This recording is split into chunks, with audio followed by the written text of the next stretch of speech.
It's not unusual to find games that you thought were American classics and to find out that they're really based on older games, which are based on older games, which are based on older games.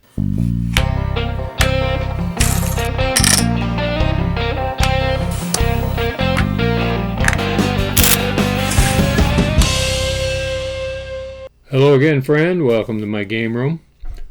150 years ago or so, the creative genius at the Parker Brothers was George S. Parker. Aside from inventing games of his own, he had a knack for finding games and adapting games that he discovered and bringing them into the Parker Brothers catalog. And he advanced the technique of rule writing to pretty much its present form. Now, in ancient times, as well as in modern times, race games were very popular. And they could be on a straight track, a circular track, triangular track, whatever. A particular configuration called the cruciform track was very popular in India and other places around the world. In 1895, Stuart Coulin, who was one of the more famous game historians, published a book on Korean games. And in that book, he described the game of Nyout, also called Nut-Yori, and I think there's a couple other regional names for it. We have a version of it in our Pastime series, and it was a race game. It was a race game on a circular track, had shortcuts across the center, and each player had 4 horses in the race. And the objective was to go around the track and off the end to finish the race. So now, hold that thought. 50 years earlier than that, the British, of course, were in India, and they were learning Indian games, and when the colonists and soldiers and tradesmen came back to England, they brought those games with them. And, of course, one of those games was an ancient game. The name of the game was 25. That name came from the fact that they used 6 cowrie shells for the randomizer in the game, and the highest score that you could get on one toss of the cowrie shells was 25. And it was a race game on a cross-pattern race, and each player had 4 pieces that they would circumvent this board with. In the Hindi language, the word for 25 is Parcheesi, and the name of the game was Parcheesi. By the time the Brits got it back to their homeland, they had mispronounced it as Parcheesi, and that kind of became the name of the game there, and it became quite popular.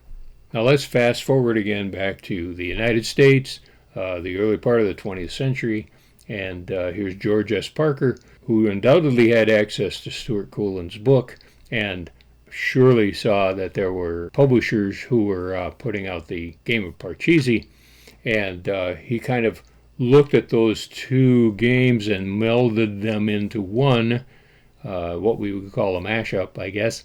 And what he came up with was a game that he called Broadway.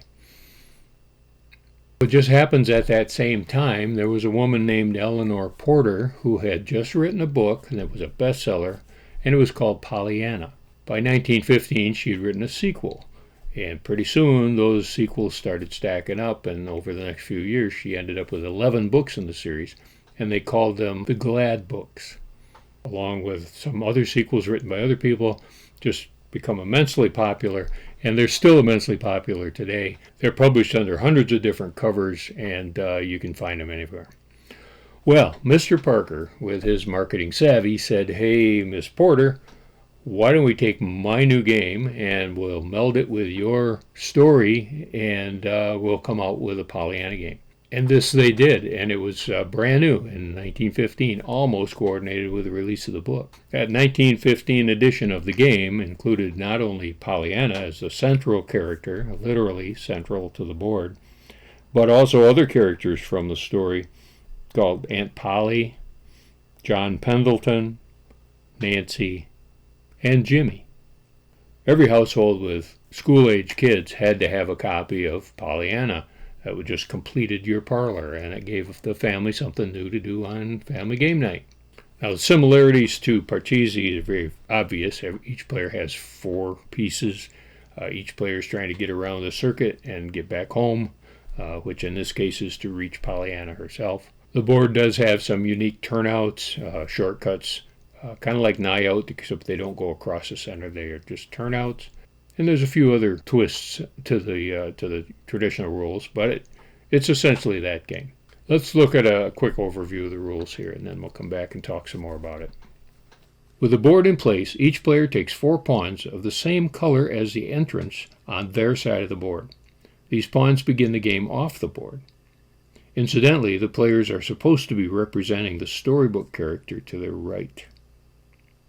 A first player usually is determined by a roll of the dice. Highest roller goes first. Then players take turns around the table as you would expect.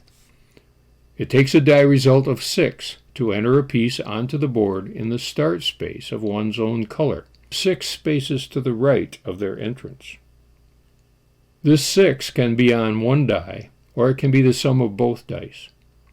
Throughout the game, the 2 dice represent 2 moves. These 2 moves can be made by 1 pawn, or split between 2. Movement is mandatory if possible. A player can't pass their turn. If one rolls 2 6s, one may start 2 pieces on the track, still at the 6th space to the right. This brings up an aspect of the outer track which is called Broadway. A player may have more than 1 pawn on these spaces, even all 4 of their pawns if it happens to work out that way. If a pawn should land at the end of one's die movement on a space occupied by one of an opponent's pawns, that pawn is removed from the board, given back to its owner. It must start its journey around the board again. Colored spaces on the Broadway are safe if that color pawn or pawns are sitting there. Also, if 2 or more of a player's pawns are together on a space, they are both safe from removal. The 2 pawns protect each other. Now, under normal circumstances, any pawn can land on any space on the Broadway, and pawns can pass each other if the dice permit it. But when 2 or more pawns of the same color occupy the same space, this forms a blockade.